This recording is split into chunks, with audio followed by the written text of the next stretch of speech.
Champions trophy தொடர் தரவரிசையில் top 8 இடங்களை பிடிக்கும் அணிகள் இந்த தொடர்ல பங்கு பெறும். எந்த அணியை வீழ்த்தி யார் சாம்பியன் வின் பண்ணாங்க அப்படிங்கறத விரிவா பார்க்கலாம். முதல் முறையாக இந்த தொடர் 1998ஆம் ஆண்டு வங்கதேசத்துல நடைபெற்றது. இதுல வெஸ்ட் இண்டீஸ் அணியை வீழ்த்தி தென்னாப்பிரிக்கா அணி சாம்பியன் பட்டத்தை கைப்பற்றினாங்க. தென்னாப்பிரிக்கா வென்ற முதல் ஐசிசி தொடர் இதுதான். இந்த போட்டியில தென்னாப்பிரிக்கா அணி 4 விக்கெட் வித்தியாசத்துல வெற்றி பெற்றாங்க. 2000ஆம் ஆண்டு கென்யாவில் நடைபெற்ற இந்த தொடர்ல தோல்வியே தழுவாத இந்திய அணி நியூசிலாந்திடம் ஃபைனல்ல சென்று தோற்றது. நியூசிலாந்து சாம்பியன் பட்டத்தை கைப்பற்றினாங்க. இந்த போட்டியில நியூசிலாந்து அணி 4 விக்கெட் வித்தியாசத்துல வெற்றி பெற்றாங்க. 2002ஆம் ஆண்டு இந்த தொடர் இலங்கையில நடைபெற்றது. இந்த போட்டியில இந்தியாவும் இலங்கையும் இறுதி போட்டிக்கு தகுதி பெற்றாங்க. இறுதி போட்டி மழை காரணமாக தடையான நிலையில ரிசர்வ் டே அறிவிக்கப்பட்டது.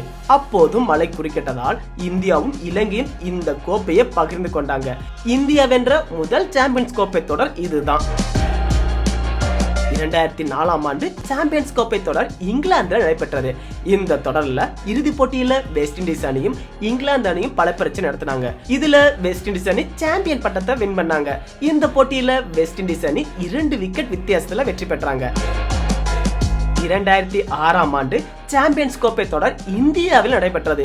இதுல இறுதி போட்டியில ஆஸ்திரேலியாவும் வெஸ்ட் இண்டீஸ் அணியும் பல பரீட்சை நடத்தினாங்க. இதுல ஆஸ்திரேலியா அணி சாம்பியன் பட்டத்தை கைப்பற்றினாங்க.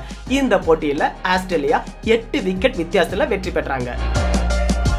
2009ஆம் ஆண்டு தென்னாப்பிரிக்காவில் சாம்பியன் கோப்பை தொடர் நடைபெற்றது.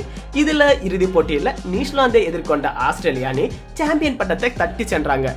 இந்த போட்டியில ஆஸ்திரேலியா அணி 6 விக்கெட் வித்தியாசத்துல வெற்றி பெற்றாங்க. 2013ஆம் ஆண்டு இங்கிலாந்துல சாம்பியன் கோப்பை தொடர் நடைபெற்றது.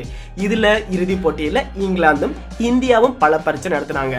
இதுல இந்திய அணி தோனி தலைமையில சாம்பியன் கோப்பையை வென்றது. ஒரு நாள் தொடர்ல இந்திய அணி கடைசியாக வென்ற ஐசிசி கோப்பை என்றால் அது இதுதான். இந்த போட்டியில இந்திய அணி 5 ரன்கள் வித்தியாசத்துல வெற்றி பெற்றாங்க. 2017ஆம் ஆண்டு சாம்பியன்ஸ் கோப்பை தொடர் மீண்டும் இங்கிலாந்து நடைபெற்றது. இதுல இந்தியாவும் பாகிஸ்தானும் இறுதி போட்டிக்கு தகுதி பெற்றாங்க. இதுல பாகிஸ்தான் அணி சாம்பியன் பட்டத்தை வென்றாங்க. இந்த போட்டியில பாகிஸ்தான் அணி 180 ரன் வித்தியாசத்துல வெற்றி பெற்றாங்க. இந்த தொடர்ல இந்திய அணி 2 முறை 2வது இடத்தையும் 2 முறை சாம்பியன் பட்டத்தையும் வென்றிருக்கிறது. இந்தியாவுக்கு அடுத்ததாக ஆஸ்திரேலியா அணி 2 முறை கோப்பையை கைப்பற்றியிருக்கிறாங்க. அதே போன்று நியூசிலாந்து, பாகிஸ்தான், வெஸ்ட் இண்டீஸ், தென்னாப்பிரிக்கா, இலங்கை ஆகிய அணிகள் 1 முறை கோப்பையை வென்றிருக்கிறாங்க. இந்த முறை கோப்பையை வெல்ல யாருக்கு அதிக வாய்ப்பு இருக்கு அப்படின்னு கமெண்ட்ல சொல்லுங்க. யார் அப்படின்னு பார்க்கலாம்.